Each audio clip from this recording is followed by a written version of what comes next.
है।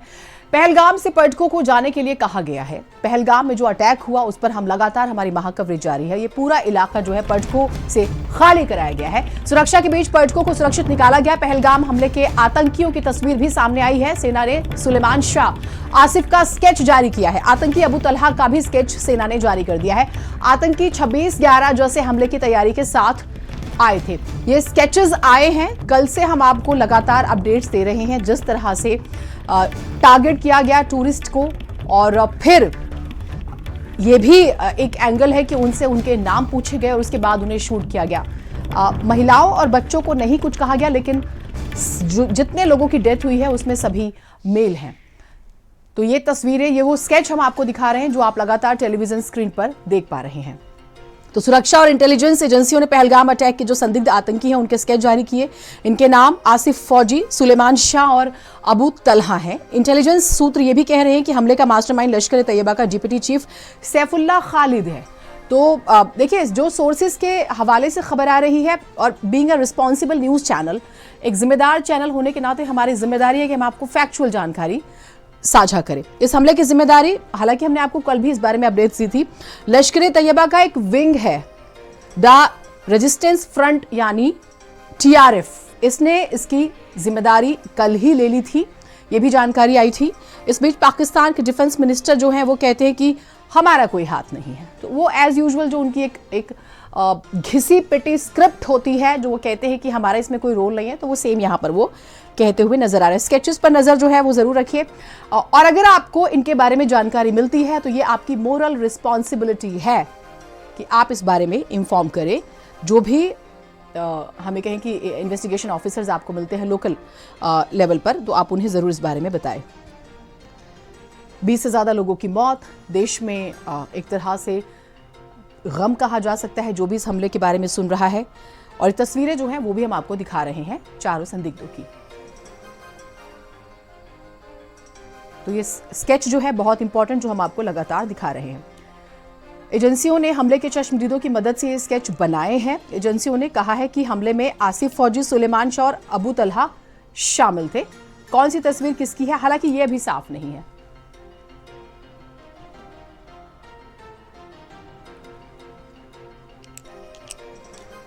तो तस्वीरें आपको लगातार हम दिखा रहे हैं। ये स्केचेस बहुत इंपॉर्टेंट है, इस पे से नजर मत हटाइएगा। गृह मंत्री जब पहुंचते हैं, हालांकि देखिए, जब कल इस अटैक की खबर आई थी, प्रधानमंत्री नरेंद्र मोदी 2 दिवसीय सऊदी दौरे पर थे। वहां से उन्होंने गृह मंत्री को फोन किया, बातचीत की। उसके बाद ये एक हाई लेवल की मीटिंग होती है, और फिर ये खबर आती है कि गृह मंत्री मूव करेंगे सडन, एंड ही मूव। वो आते हैं पहलगाम, बातचीत करते हैं इस बारे में। और जब गृह मंत्री आज जो पहुंचे हैं वो भी तस्वीरें आपको दिखा रहे हैं, और उन्होंने पीड़ितों से मिले, बातचीत की, उनको सुना। और जो वीडियोस आ रहे हैं सामने वो एक तरह से सिहरन पैदा करने वाले हैं। कैसे एक माँ कहती है मेरे बच्चे को मत मारना, कैसे एक पत्नी कहती है कि मेरे पति को मार दिया। और वो तस्वीर तो दुनिया नहीं भूलेगी जिसमें एक न्यूली मैरिड कपल में जो लड़की है वो बैठी है क्योंकि उसके हस्बैंड को मार दिया गया है।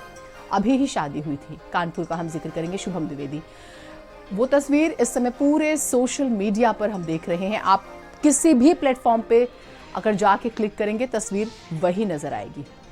तो 26 मासूमों की मौत का बदला बहुत ही महत्वपूर्ण है और लिया भी जाएगा। और जो खबर आई कि 2 आतंकी जो हैं वो ढेर हुए हैं इस हमले में, तो वो भी हम आपको बता रहे हैं। हालांकि अटैक में 2 फॉरेन टेररिस्ट और 2 लोकल आतंकी भी शामिल थे, ये भी कहा जा रहा है। और जो मास्टरमाइंड है वो सैफुल्लाह खालिद है, और पाक अधिकृत कश्मीर से ऑपरेट करता था वो इस विंग को, लश्कर ए तैयबा की। इसकी लोकेशन रावलकोट बताई गई। सैफुल्लाह ने 1 महीने पहले हमले की चेतावनी भी दी थी।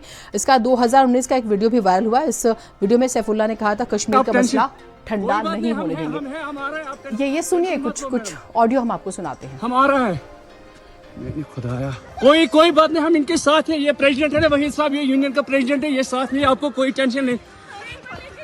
मैडम आप कोई टेंशन मतलब, हम साथ में। अरे मैडम, ये प्रेसिडेंट साथ आया है, आपको किसी चीज का डरने का नहीं, हम साथ में। आपको किसी को क्या हुआ है? एक इंसान है, उसने उसको गोली मार दी यहाँ पे। उसने बोला कि शायद मुस्लिम नहीं है, उसने उसको गोली मार दी। आप टेंशन मत लो, मेरे पति का बच्चा लो, हम बचा देगा, कोई बात नहीं। बेहतर ठीक है, हम बचा देंगे, आप टेंशन मत लो। मैं आ रहा हूँ। मैं कहाँ पे आपका ये हस्बैंड? आपने देखा लोग कैसे बेबसी में मिन्नतें कर रहे हैं। और सोचिए, इतना डर था कि जो फौज वहां पर पहुंचती है, सेना के जवान, वो उनसे भी डर जाते हैं। तो ये तस्वीरें आ रही हैं, वो भी बहुत महत्वपूर्ण है। और मरने वालों और घायलों के नाम भी हम आपको बता देते हैं। सुशील नाथियाल मध्य प्रदेश से जिनकी मौत हुई, सैयद आदिल हुसैन शाह जम्मू कश्मीर से, हेमंत सुहास जोशी महाराष्ट्र से, विनय नरवाल हरियाणा से इनकी मौत हुई है। अतुल श्रीकांत मोनी महाराष्ट्र से इनकी जान गई। अतुल का हमने जिक्र किया। नीरज उदवानी उत्तराखंड से, उसके बाद बिटन अधिकारी पश्चिम बंगाल से, और शुभम द्विवेदी उत्तर प्रदेश से। एक चीज याद रखिएगा, ये अप्रैल का महीना है। कश्मीर एक टूरिस्ट प्लेस है स्पेशली, और वहां की आय का बड़ा सोर्स यहां का टूरिज्म है। और अप्रैल मई जून ये पीक होते हैं पूरे साल में। तो सोचिए कि ये अभी शुरुआत हुआ था, लोग टूरिस्ट पहुंच रहे थे, और पहलगाम में 2000 टूरिस्ट थे। हर गोली का हिसाब, ये जरूरी भी है और भरोसा भी है कि हिसाब लिया जाएगा, बिल्कुल लिया जाएगा आज की मीटिंग के बाद।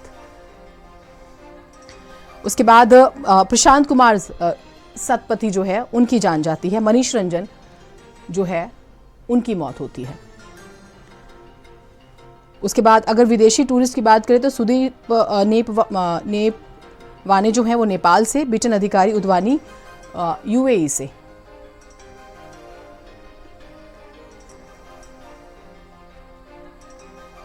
ये एलिगेशंस लग रहे हैं और ये तस्वीरें, हम अलग अलग तस्वीरें आपको दिखा रहे हैं, अलग अलग तस्वीरें, बेहद ही महत्वपूर्ण ये तस्वीरें हैं। लेकिन आज जो दिन भर हुआ वो भी, और कल जिस तरह से अपडेट्स आई, पहलगाम अटैक के बाद जब भारतीय सेना के जवान बेसन घाटी पहुंचे तो वहां मौजूद जो पर्यटक थे उन्हें आतंकवादी समझ लिया था। ये देखिए, ये बहुत बड़ी इंफॉर्मेशन हम आपको दे रहे हैं। 12 अप्रैल को घटना होती है। 11 अप्रैल किश्तवाड़ में 3 आतंकी ढेर। ये इस साल जो है हम आपको वो घटनाएं दिखा रहे हैं। जैश ए मोहम्मद का टॉप कमांडर सैफुल्लाह मारा जाता है। उसके बाद 1 अप्रैल पुंछ एलओसी पर 5 आतंकी ढेर होते हैं। 2019 के बाद, पुलवामा अटैक के बाद, ये माना जा रहा है कि उसके बाद का ये अब तक का सबसे बड़ा अटैक है। 28 मार्च को 2 आतंकी ढेर होते हैं। 23 मार्च को 5 आतंकी ढेर भागने में कामयाब हो जाते हैं। और 31 मार्च पंचतीर्थों मंदिर के पास भी मुठभेड़ होती है। तो एक डिस्टर्बेंस जरूर रही है। महबूबा मुफ्ती को आप देख पा रहे हैं, पीडीपी नेता, और प्रोटेस्ट कर रही हैं। कल इल्तिजा मुफ्ती की भी प्रतिक्रिया आई थी। और क्योंकि नेशनल कॉन्फ्रेंस की सरकार है कश्मीर में, अब्दुल्ला फैमिली इस पर क्या टेक लेती है। उमर अब्दुल्ला को कल हमने देखा था जब मीटिंग होती है, लेकिन कश्मीर की गवर्नमेंट को भी इस पर जवाब देना होगा। और कश्मीर, और हम जब पंजाब का जिक्र करते हैं, ये पूरा जो सेक्शन है भारत का, ये बहुत सेंसिटिव पार्ट है। तो उसको लेकर क्या, कहाँ पर मिसकम्युनिकेशन हुआ या कोई चेन ब्रेक हो गई। 2 इंपॉर्टेंट बातें हैं। फर्स्ट तो ये है कि क्योंकि टूरिस्ट आते हैं अप्रैल में जून में। दूसरा, अमरनाथ यात्रा जो है बहुत महत्वपूर्ण, जो शुरू होने, जिसके रजिस्ट्रेशन शुरू हो चुके हैं और जो शुरू होने वाली है। तो उस बीच में अगर ये घटना घटी है तो कई तरह के महत्वपूर्ण सवाल होंगे।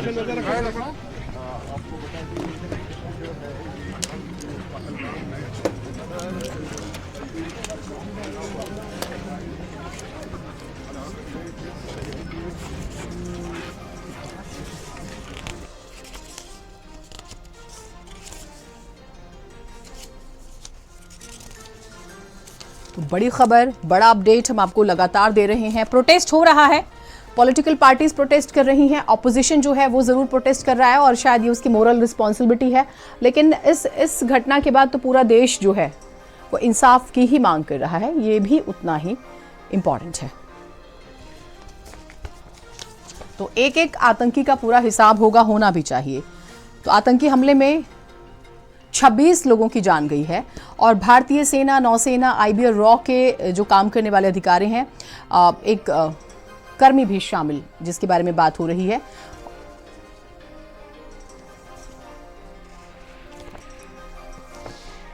कल तो बात नहीं हो पा रही थी। कल शाम को मेरी जो नीस है उसके साथ मेरा बात हुआ, तो उसने बताया कि हम लोग सब सेफ है।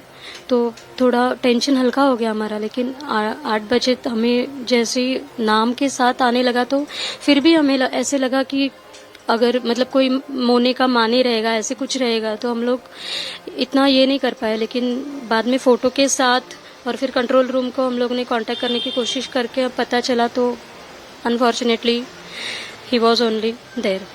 लेकिन जो कल पहलगाम में सानिया हुआ वो कोई सिर्फ नहीं था, वो हमारे जम्मू कश्मीर के बिलखुसूस कश्मीरियत पे अटैक था। मजम्मत करते हैं, किया जाएगा। मेरी गुजारिश है होम मिनिस्टर साहब यहाँ आए हुए हैं कि वो जल्द अज जल्द पता लगाए ये कौन से दहशतगर्द है जो इसमें मुलव्वस है, ताकि उनको जल्द से जल्द सजा दी जाए। जम्मू कश्मीर के आतंकी हमले में 26 लोगों की मौत हो गई और कई लोग घायल हैं। कई वीडियोस, तस्वीरें अलग अलग लगातार सामने आ रही है। इसी पर बातचीत के लिए हमारे साथ समाजवादी पार्टी के राष्ट्रीय महासचिव सांसद प्रोफेसर रामगोपाल यादव मौजूद है। सर, जिस तरह से कल घटना हुई जम्मू कश्मीर के पहलगाम में 26 लोगों की जानें चली गई हैं, किस तरह से इस घटना को आप देख रहे हैं? ये बहुत ही दुखद घटना है, हृदय विदारक घटना है और कई वर्षों से लगातार ये घटनाएं हो रही हैं और बढ़ती जा रही हैं। मेरा प्रश्न सरकार से ये है कि सरकार जानती है, सारा देश जानता है, सारी दुनिया जानती है कि पाक ऑक्युपाइड कश्मीर में इन आतंकवादियों को ट्रेनिंग दी जाती है। पाकिस्तान की सेना और आईएसआई इनको ट्रेन करके हथियार दे के भारत में भेजते हैं। तो जब स्रोत का पता है तो स्रोत को ख़त्म करने का क्या प्रयास किया आज तक इस सरकार ने? कोई दृढ़ इच्छा शक्ति का अभाव हमारी सरकार, मेरा आरोप है सरकार पर। ये बहुत ही दुखद बात है। Government should take action immediately और पाक ऑक्युपाइड कश्मीर को पाकिस्तान से मुक्त कराने के अलावा इस आतंकवाद को समाप्त करने का कोई तरीका नहीं है और इसको करना ही पड़ेगा और सरकार को हिम्मत दिखानी पड़ेगी।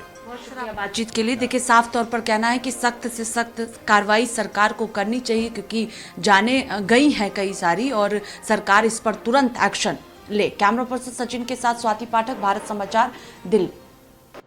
पूरा जो जम्मू कश्मीर के लोग हैं, पूरे मुल्क के लोग जो हैं वो रात को सोए नहीं हैं, खून के आंसू रो रहे हैं। पहलगाम में जो हुआ वो इंसानियत के नाम पे कत्ल है। मैं गुजारिश करता हूँ मरकजी सरकार से कि इस पे जांच की जाए कि ये कौन से लोग थे, क्योंकि ये इंसान तो हो ही नहीं सकते, ये दरिंदे हैं। और मैं अमित शाह जी से गुजारिश करता हूँ कि पाकिस्तान को सबक सिखाया जाए कि पाकिस्तान में घुस के या तो चिनाब वैली के नौजवानों को वेपन दिया जाए, हम खुद जाके पाकिस्तान में जाके पाकिस्तान को सबक सिखाएंगे। दोबारा हमारे मुल्क में किसी भी नौजवान या किसी भी आदमी को इस नज़र से न देखा जाए कि ये जम्मू कश्मीर के हिंदू मुस्लिम भाईचारा जो है ये आज से पहले भी था और आज भी रहेगा। पहलगांव में हुए आतंकी हमले में 2 दर्जन से अधिक लोगों की मौतें हो गई। इसको बात करने के लिए हमारे साथ उत्तर प्रदेश सरकार के मंत्री दिनेश प्रताप सिंह जी हैं। इनसे जानने कि इनका क्या रिएक्शन। सर, जिस तरह से देखा जाए आतंकी हमला हुआ है, इसका क्या कहना चाहेंगे इस पे आप? देखिए, आज का दिन हर भारतवासी के हृदय को झकझोर देने वाला है। मेरे जीवन के 57 वर्ष में इतनी दुखद घटना भारत ने कभी नहीं देखी है। तो मुझे उम्मीद है कि हमारे देश के प्रधानमंत्री जी, गृह मंत्री जी हमेशा जनता के दुख दर्द को कम करने का प्रयास करते हैं। भारत के अच्छे वातावरण को बनाए रखने के लिए अपना पूरा जीवन समर्पित किए हैं और हमसे लोगों से ज़्यादा बेहतर, हम लोगों के लिए बेहतरी के लिए उनके मन में भाव हैं। तो मैं उम्मीद करता हूं कि कुछ न कुछ बेहतर होगा, कुछ न कुछ अच्छा होगा। जन भावनाओं के अनुरूप हमारे प्रधानमंत्री जी, गृह मंत्री जी कुछ न कुछ निर्णय जरूर लेंगे और जिन लोगों ने ऐसी कायरतापूर्ण घटना की है उनको अनुकूल जवाब जरूर मिलेगा। रोहित मिश्रा, भारत समाचार, रायबरेली। सहारनपुर सांसद इमरान मसूद इस वक्त हमारे साथ मौजूद हैं। उनसे बात करेंगे कि जम्मू कश्मीर में किस तरीके से आतंकवादियों ने हमला किया है, लोगों को मौत के घाट में। इमरान भाई, क्या कहेंगे इस पर? जिस तरीके से जम्मू कश्मीर में आतंकियों ने हमला किया है उसमें कई लोगों की मौत भी हुई है। निशब्द हूं, कोई शब्द नहीं है। इतनी दुखद घटना है कि उनके लिए मेरे पास शब्द ही नहीं है कि किन शब्दों में अपने दुख को प्रकट कर सकूं। मैं तो 3 दिन पहले वहीं था। पहलगाम भी थे, कश्मीर में पूरी जगह थे हम लोग, और बड़ा अच्छा लग रहा था कि टूरिस्ट बहुत ज़्यादा है, भीड़ भाड़ है, लोगों को रोजगार मिला हुआ है।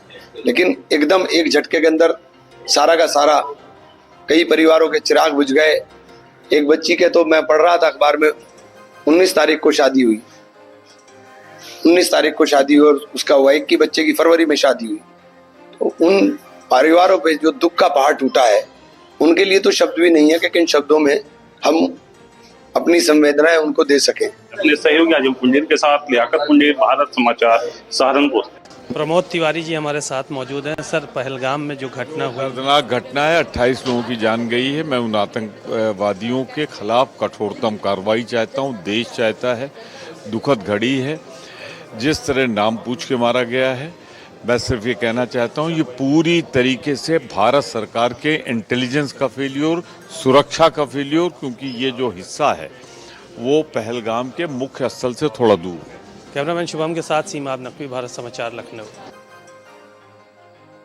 प्रतिक्रियाएं जो है पॉलिटिकल पार्टीज की, वो भी आप देख पा रहे हैं। विरोध हो रहा है, विरोध के अपने अपने तरीके होते हैं, वो भी हम आपको लगातार दिखा रहे हैं। और गुस्सा जो है वो भी बहुत जायज़ है सभी के मन में। पूरे देश में अगर हम बात करें, अलग अलग पॉलिटिकल पार्टी जो है वो भी अपने रिएक्शंस दे रही हैं। और देखिए, कुछ घटनाएं ऐसी होती है जहां पर देश एकजुट होता है सियासत से परे, और ये वैसी ही घटना है। सभी का दुख एक है, सभी का मकसद एक है, और सभी इंसाफ चाहते हैं।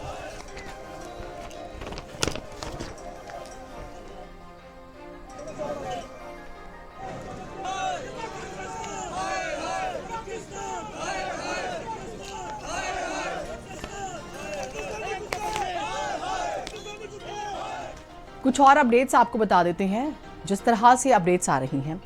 कानपुर की बात करेंगे। शुभम द्विवेदी के घर पहुंचे हैं सतीश महाना, यूपी विधानसभा के अध्यक्ष हैं। शुभम के घर पहुंचे, आप जानते हैं, उनकी पत्नी और उनकी तस्वीर पूरी दुनिया देख रही है। पहलगाम आतंकी हमले में इनकी मौत हुई थी। सतीश महाना ने शुभम के परिवार वालों से मुलाकात की है। ये तस्वीर जो भी देख रहा है उसका दिल सिहर रहा है कि आखिर कैसे। और इनकी पत्नी, देखिए, ये लोग अभी नई शादी हुई थी, फैमिली जो है वो घूमने गई हुई थी, लेकिन इनकी पत्नी की आवाज़ पूरी दुनिया सुन रही है, तस्वीर पूरी दुनिया देख रही है, जिसमें वो बाकायदा कहती हैं कि नाम पूछा और उसके बाद जो है गोली मार दी। तो तस्वीरें, एक एक तस्वीर अपने आप में बहुत ही ज़्यादा पीड़ा लिए हुए है। 2 फॉरेन टेररिस्ट और 2 लोकल आतंकी इस पूरे अटैक में शामिल थे। पहलगाम हमले का मास्टरमाइंड सैफुल्लाह खालिद बताया जा रहा है। हालांकि 2 महीने पहले ही देखिए शुभम की शादी हुई थी। और एक और जो इम्पॉर्टेंट बात है इसमें, जो वीडियो वायरल हुआ उसमें वो बताती हैं कि हम वहाँ पर भेलपूरी खा रहे थे, फिर एक आदमी आया, उसने उसे गोली मार दी, नाम पूछा और गोली मार दी। तभी साइड से 2 लोग आए, उनमें से एक ने कहा कि मुसलमान नहीं लगता, इसे गोली मार दो, और उन्होंने मेरे पति को गोली मार दी। तो ये देखिए, लोगों की जो ज़ुबानी है, लोग अपने उस दहशत के पल को जो अपने शब्दों में बता रहे हैं वो। और हम जब शुभम की बात कर रहे हैं तो देखिए, ये भी आपको बता दें, शुभम की पत्नी जो है ऐशानिया, जिनकी तस्वीर जो है लगातार हम दिखा रहे हैं, चीख कर रोते हुए आतंकियों को बोलती है, मुझे भी गोली मार दो। इस पर आतंकी कहते हैं, हम आपको गोली नहीं मारेंगे, आप सरकार को जाकर बताओ। ये बात ऐशानिया खुद परिवार के लोगों को बताती है। शुभम पहलगाम हमले में मृतक शुभम के घर जो है डीजीएम जितेंद्र प्रताप सिंह पहुंचे थे, हमारे साथ बातचीत के लिए मौजूद है। सर, आप यहाँ परिजनों से मिले, दुख व्यक्त किया। सर, बॉडी कब तक के लिए जो है कहा जा रहा है, कब तक पहुंचेगी आप? हाँ, बहुत ही दुखद घटना है और माननीय मुख्यमंत्री जी ने संवेदनाएं व्यक्त की हैं और मुझे निर्देशित भी ये किया कि मैं उनकी संवेदनाओं को यहाँ परिवार के साथ में व्यक्त कर सकूं। उसी क्रम में मैं यहाँ पर हूँ और संयोग से कल से मैं परिजनों के संपर्क में हूँ और जिला प्रशासन जो कश्मीर में है, श्रीनगर में जो कि पार्थिव शरीर है, वहाँ के अधिकारियों से, डिस्ट्रिक्ट मजिस्ट्रेट से मैं संपर्क में हूँ और उन्होंने मुझे अश्योर किया है कि वो विमान आदि के माध्यम से एयरलाइन से टाइप कर रहे हैं और उसको यहाँ भेजेंगे। हम लोग कंफर्मेशन का जो है उसमें प्रतीक्षा करें। तो ये हमारे साथ में डीएम जितेंद्र प्रताप सिंह थे, जो परिजनों से मिले हैं, दुख व्यक्त किया है, हर संभव मदद का आश्वासन दिया है और इसके साथ ही साथ यह बताया है कि प्रयास कर रहे हैं कि जल्द से जल्द जो पार्थिव शरीर है शुभम का, वो कानपुर लाया जा सके। इसके लिए जो भी प्रयास है वो प्रशासनिक लेवल पर किए जा रहे हैं। कैमरा पर्सन आकाश के साथ दीपक मिश्रा, भारत समाचार, कानपुर। कल तो बात नहीं हो। तो ये तस्वीरें, ये देखिए, सब कुछ बिखरा हुआ। जिस समय ये घटना घटी, ये कहा जा रहा है कि 2000 से ज्यादा टूरिस्ट यहाँ पर आए हुए थे। कोई बात नहीं, हम इनके साथ हैं। ये प्रेसिडेंट है ना वही साहब, ये यूनियन का प्रेसिडेंट है, ये साथ में, आपको कोई टेंशन नहीं। ये बातचीत सुनिए। मैडम आप कोई टेंशन मतलब हम साथ में हैं। अरे मैडम ये प्रेसिडेंट साथ आया है, आपको किसी चीज का डरने का नहीं, हम साथ में। आपको किसी का क्या हुआ है?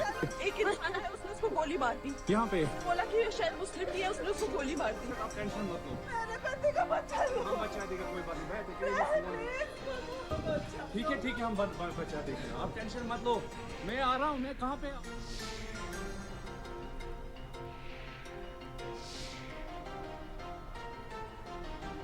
पहलगाम आतंकी हमले में कानपुर के शुभम की गोली मार करके निर्मम हत्या कर दी गई। हम इस वक्त शुभम के घर पे मौजूद हैं। आप तस्वीरें देख सकते हैं। यहाँ पर शुभम के परिवारीजन मौजूद हैं, महिलाएं हैं, उनकी दादी भी है यहाँ पर बातचीत के लिए। हम उनसे बातचीत करेंगे। दादी, बहुत दुखद घटना है। शुभम इससे ज्यादा बेटा क्या दुखद घटना होगी है? अब घटना तो बहुत बड़ी हो गई हमारे लिए है, लेकिन सरकार को इतना इंतजाम करना चाहिए नहीं, वहाँ का जाने आने का बिल्कुल बंद कर देना चाहिए। और अब बताओ, सैकड़ों आदमी वहाँ जाता है, सरकार कोई व्यवस्था नहीं करती। अब क्या दे देगी मान में? हमको दौलत नहीं चाहिए, भला दे दे, हमारा नाती वापस कर दे। तो कहाँ से दे देंगे? सरकार के हाथ में नहीं है तो ऊपर वाले के हाथ में, लेकिन उसकी व्यवस्था तो करनी चाहिए सरकार को। अभी का बताया जा रहा है कि शुभम से जो है पहले उसका धर्म पूछा और उससे पूछा गया, नाम पूछा गया है, और इसके बाद तुरंत बहू पास में थी, इसको हटा दिया गया और तुरंत गोली मार दी। तो क्या माना जाए, शुभम को हिंदू होने की सजा मिली? अब पता नहीं कि उन्होंने हिंदू समझ के किया कि मुसलमान समझ के किया, ये तो ऊपर वाला जाने, उनकी आत्मा जाने, हम तो वहाँ थे नहीं है? लेकिन ये तो गलत है। ये सारी कमियां सरकार की हैं। हम तो सरकार के ऊपर धरेंगे कि सरकार की कमी है। क्यों सरकार इतनी व्यवस्था नहीं करती और नहीं वहाँ का बंद कर दे कि यहाँ मत आइए आप लोग। शुभम का एक दिन पहले का होटल के रूम का वीडियो वायरल हुआ, उसमें वो काफी खुश नजर आ रहा है। उसके स्वभाव की अगर बात किया जाए, शुभम के किस तरह का स्वभाव था? थोड़ा सा उसका स्वभाव तो बेटा बहुत अच्छा था। उसको वो कभी नाराजगी में मिलता ही नहीं था, हमेशा हंसता रहता। कैमरा पर्सन दीपक कुमार के साथ दीपक मिश्रा, भारत समाचार, कानपुर।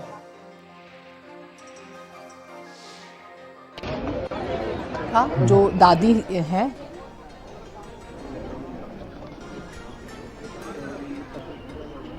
तो देश के अलग अलग कोने से जो लोग हैं, आप जानते हैं, टूरिस्ट जो हैं गए हुए हैं, और जो लोग अब फंस गए हैं, देखिए कई पहलू हैं। जो लोग कश्मीर फंसे हैं, उनकी फैमिलीज़ में अलग अलग जगहों से दहशत है। दूसरा, ये तस्वीरें आप देखिए, हर जगह टेंशन है, हर जगह टेंशन है, हर कोई चिंतित है अपनों के लिए, अपने लिए। और जो लोग गुजर गए हैं उनके परिवारों में तो खैर मातम ही है। अब घूमने जाना, प्रॉपर एक प्लानिंग होती है, इंसान अपने बिजी शेड्यूल में से कुछ समय निकालता है, और सेफ्टी हर भारतीय का एक बुनियादी अधिकार है। और फिर अगर वो इस तरह की विभत्स घटना का शिकार होता है, उन्हें गोलियों से छलनी कर दिया जाए, तो बहुत सारे सवाल खड़े होते हैं। श्रीनगर हवाई अड्डे पर बहुत सारे टूरिस्ट जो है वो अटके हुए हैं, और देश भर के कोने कोने से हैं।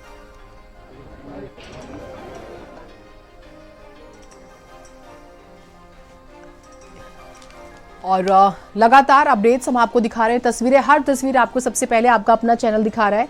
और स्वाति अब हमारे साथ जुड़ी हुई हैं। स्वाति, हाई लेवल मीटिंग की हम बातें कर रहे हैं। हमने कल ही देखा प्रधानमंत्री जब दौरे पर गए थे सऊदी के, वो इंस्टेंट घटना के समय के बाद ही गृह मंत्री को फ़ोन करते हैं और वो सडन मूवमेंट करते हैं। हमने वो तस्वीरें भी दिखाई थी, और आज वो जाके लोगों से मिलते हैं, दर्द साझा करते हैं। अब एक सवाल हर किसी के दिल में, एक बड़े ऑपरेशन की ज़रूरत है इन आतंकियों के खात्मे की। क्या हलचल है दिल्ली में?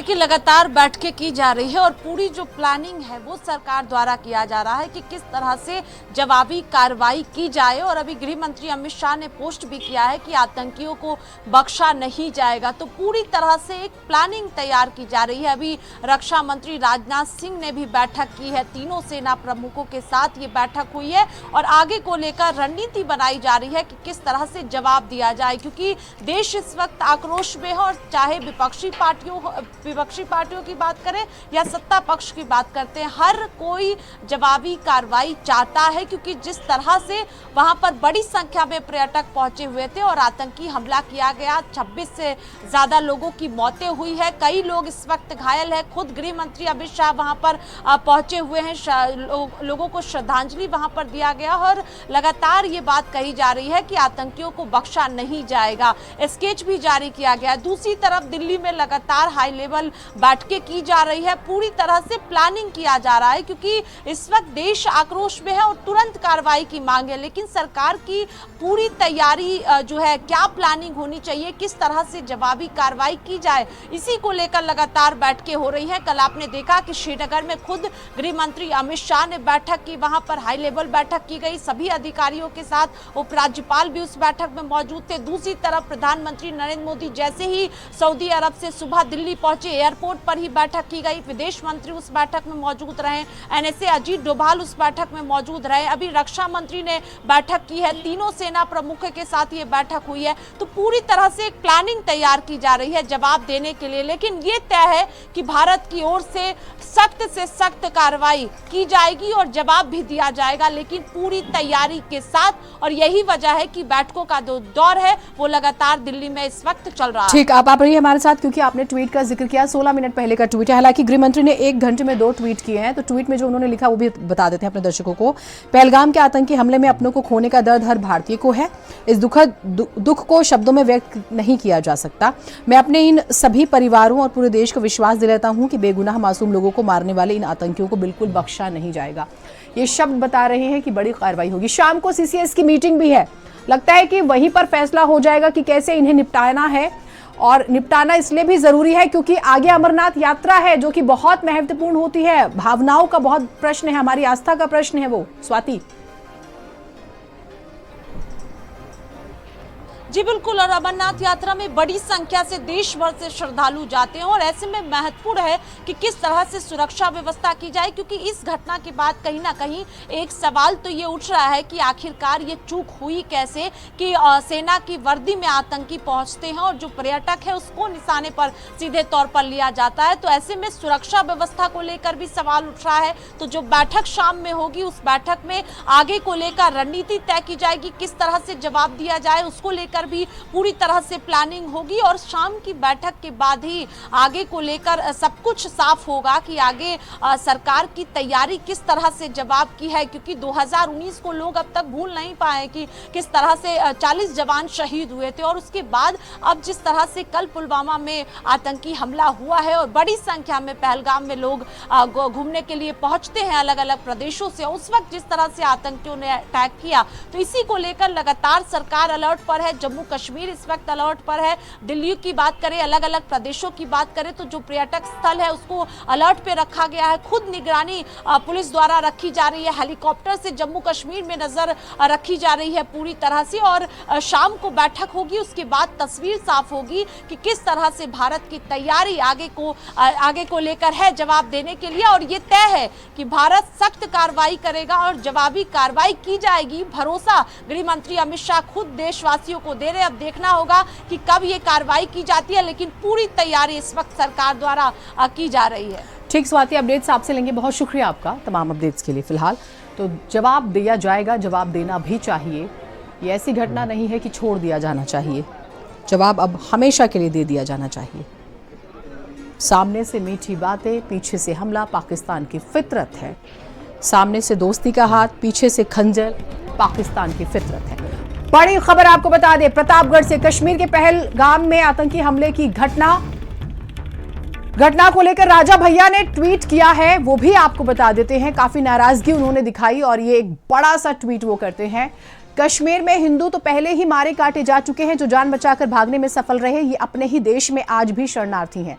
अब अपने पर्यटक भाई बहनों से कहना चाहूंगा कि जब हम अपने बच्चों को गर्मी की छुट्टियों में कश्मीर घुमाने ले जाते हैं तो न सिर्फ अपने परिवार के जीवन को खतरे में डालते हैं, बल्कि आतंकवादी, अलगाववादी, जिहादी ताकतों को आर्थिक रूप से मजबूत करते हैं। इतना ही नहीं, हम अनजाने में अपने ही खिलाफ छिड़े जिहाद को अपने ही जेब से फंड करते हैं। डल झील में नावों पर सपरिवार सेल्फी लेकर हम विश्व को ये संदेश देते हैं कि कश्मीर में अमन चैन है, लेकिन आज फिर एक बार असलियत सबके सामने आ गई है। इसमें कोई शक नहीं है कि कश्मीर में लगभग सभी की मानसिकता अलगाववादी है। कोई प्रत्यक्ष तो कोई परोक्ष रूप से आतंक का समर्थन करता है और वहां के राजनीतिक दल भी इसका समर्थन करते हैं। गृह मंत्री का ट्वीट आपको दिखाते हैं जो उन्होंने अब से 20 मिनट पहले किया। पहलगाम के आतंकी हमले में अपनों को खोने का दर्द हर भारतीय को है। इस दुख को शब्दों में व्यक्त नहीं किया जा सकता। मैं अपने इन सभी परिवारों और पूरे देश को विश्वास दिलाता हूं कि बेगुनाह मासूम लोगों को मारने वाले इन आतंकियों को बिल्कुल भी बख्शा नहीं जाएगा। ये ट्वीट हम आपको दिखा रहे हैं।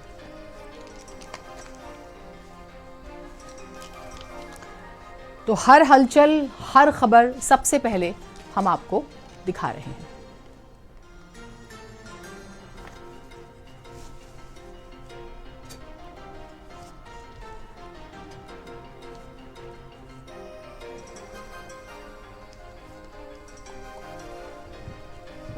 तो ये ट्वीट आपको दिखा रहे हैं गृह मंत्री का और सख्त कार्रवाई की बात वो कह रहे हैं।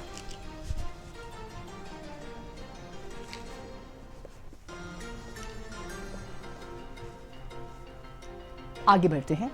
अमेरिका के उपराष्ट्रपति जेडी वेंस अपनी पत्नी उषा वेंस और बच्चों के साथ आगरा पहुंचे। मुख्यमंत्री योगी आदित्यनाथ ने उपराष्ट्रपति जेडी वेंस का एयरपोर्ट पर भव्य स्वागत किया है। उपराष्ट्रपति वेंस का यह दौरा भारत अमेरिका संबंधों को नई ऊंचाई देने वाला माना जा रहा है। सुरक्षा के मद्देनजर ताजमहल को दोपहर तक के लिए आम पर्यटकों के लिए बंद कर दिया गया है। अमेरिकी कमांडो और भारतीय सुरक्षा बलों ने संयुक्त रूप से सुरक्षा संभाली हुई है। ये उस वक्त की तस्वीरें जब मुख्यमंत्री योगी आदित्यनाथ ने मेहमान का स्वागत किया।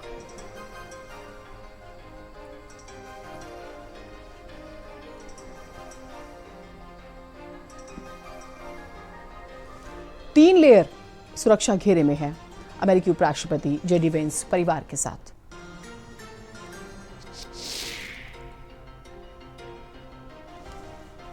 और ये एक सिग्नेचर तस्वीर होती है हमेशा जब ताजमहल, देखिए कोई भी आता है, चाहे बिल गेट फैमिली की बात करें या फिर आपने देखा होगा ओबामा फैमिली की बात करें हम, या फिर हम बात करें ट्रंप की फैमिली जब आई थी, स्पेशली उनकी बेटी, सभी और भी कोई जब विदेश से बड़े नेता आते हैं तो ये एक सिग्नेचर पोज है ताजमहल का, जहां पर तस्वीर जरूर क्लिक कराते हैं।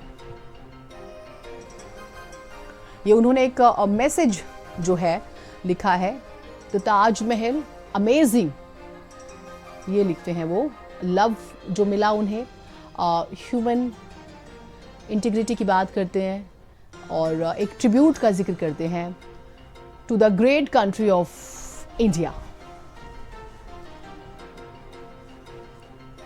तो भारत का, हमारे आर्किटेक्चर का, ताजमहल का, यहाँ के कल्चर का, संस्कृति का, वो उसकी तारीफ करते हैं। गर्मी से थोड़े से परेशानी तो थी, लेकिन गर्मी फिर भी उनके लिए जिस तरह के इंतजाम किए गए थे, उनके पास अपने मिस्ट फैन थे, हैंड फैंस थे, तो उनके बच्चे, थोड़े गर्मी थी लेकिन फिर भी उन्होंने एंजॉय किया। पूरा विजिट किया? नहीं, उन्होंने पूरा विजिट किया। इनफैक्ट उन्होंने जाते आते में उन्होंने बहुत ज़्यादा टाइम स्पेंड वहाँ नहीं किया रूट पे, लेकिन जब हम मेन मौज़ोलियम में पहुँच गए तो मेन मौज़ोलियम उन्होंने पहले अपने बच्चों के संग पूरा अंदर से देखा, फिर हम लोग बाहर आ गए, उसके बाद हस्बैंड वाइफ मेरे साथ दोबारा अंदर गए। अब बोले आप हमें दोबारा अंदर लेके चलिए, फिर उनको मैंने दोबारा और डिटेलिंग में ताजमहल समझा। ज्यादा सवाल दिया, सेकंड लेडी के सवाल ज्यादा। उन्होंने सिर्फ एक ही बात हुई उनसे कि जब प्रेसिडेंट ट्रंप आए थे, क्या आपने उनको ताजमहल दिखाया था? मैंने कहा हाँ। तो बोले उनको कैसा लगा? तो मैंने कहा बहुत अच्छा लगा। बस इतनी ही बात हुई ट्रंप से रिलेटेड। तो जो भी ताजमहल देखता है वो यही कहता है, वाह ताज। आगे बढ़ते हैं, बदायूं से खबर आ रही है। बाइक सवार युवक ने गोली मारकर की हत्या। सेवा नर्सिंग होम संचालक प्रमोद पर उसने गोली चलाई। आपसी विवाद की वजह से आरोपी हत्या करने आया था। रास्ते से गुजर रहे दूधिया के सिर पर भी गोली लगी है। मौत हो गई। आरोपी अवधेश की संचालक प्रमोद से निजी दुश्मनी थी। सूचना पर पहुंची पुलिस जांच पड़ताल में जुटी हुई है। सहसवान कोतवाली क्षेत्र के हरदतपुर मार्ग की ये घटना बताई जा रही है। बड़ी खबर।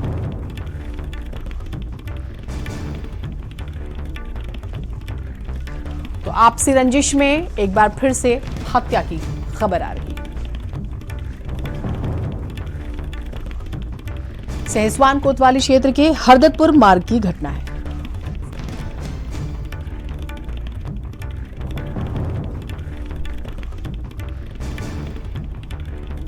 तो सेवा नरसिंह होम संचालक प्रमोद पर गोली चलाई। पुरानी रंजिश है और मौके की तलाश थी। मौका मिलते ही गोली मार दी है। पुलिस ने जांच शुरू कर दी है और रास्ते से गुजर रहे दूधिया के सिर पर गोली लगी है। आरोपी जो है अवधेश, उसकी संचालक प्रमोद से निजी दुश्मनी थी। एसएसपी ने यह स्टेटमेंट दिया।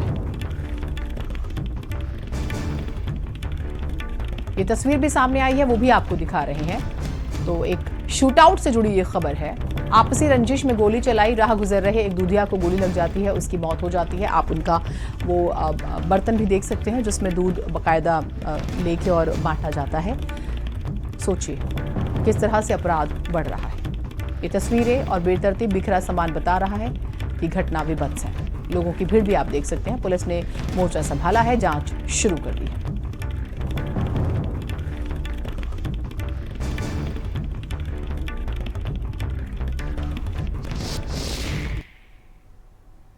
मकाने मैंने दे दिया किराए पे। किसके लिए? डॉक्टर रिजवान खान है उनके अलीगढ़ के। तो उन्हें मैंने मकान दिया अपना किराए पे। तो उस बात के लिए खिसे आ गया कि तूने मकान क्यों दिया। मुझसे कह रहा प्रमोद तू मकान मत दे अपना किराए पे, कि तुझे अगर पैसे की जरूरत है तो पैसे मैं दूंगा। मैंने कहा भाई तुमसे मैं पैसे ले लूंगा तो मुझे वो भी लौटाने। और मेरे पिताजी किसान है, मेरे 2 मकाने में किराए पे देके मेरा थोड़ा खर्चा वगैरह चल जाएगा। तो कह रहा तू या तो पैसे वापस कर ले वरना तू अच्छा ना पाएगा, तू जिंदा नहीं रहेगा। देखिए, आज सुबह 10 बजे हरदतपुर में एक घटना हुई है जिसमें प्रमोद यादव के मकान में एक नर्सिंग होम चलता है, एक अवधेश यादव का नर्सिंग होम चलता है। इनमें आपस में टसन थी कि मुश्किल से 200 मीटर की दूरी पर था कि आज अवधेश और उनके परिवारीजन द्वारा गोली चलाई गई प्रमोद के ऊपर, जिसमें दूधिया रास्ते में जा रहा था, उसको गोली लग गई। तत्काल उसको अस्पताल के लिए रवाना किया गया। रास्ते में उसकी मृत्यु हो गई। इसमें परिवारीजन आ गए हैं। तहरीर अभी नहीं मिली है।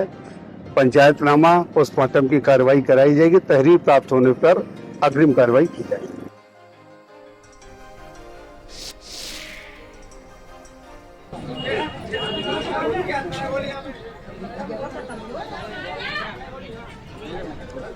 तो कुल मिलाकर विवाद जो अभी तक समझ में आया वो ये है कि मकान किराए पर ना दिया जाए एक डॉक्टर को, इसलिए झगड़ा हुआ और फिर ये इतना ज़्यादा बढ़ गया कि गोली चला दी गई।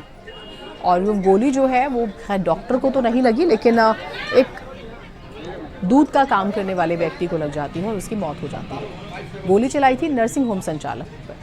अभी आपने मकान मालिक का स्टेटमेंट सुना। उसका कहना है कि रेंट पर जो है इसे ना दिया जाए इस नर्सिंग होम संचालक को, इसी बात का विवाद था और इस विवाद में गोली चली है।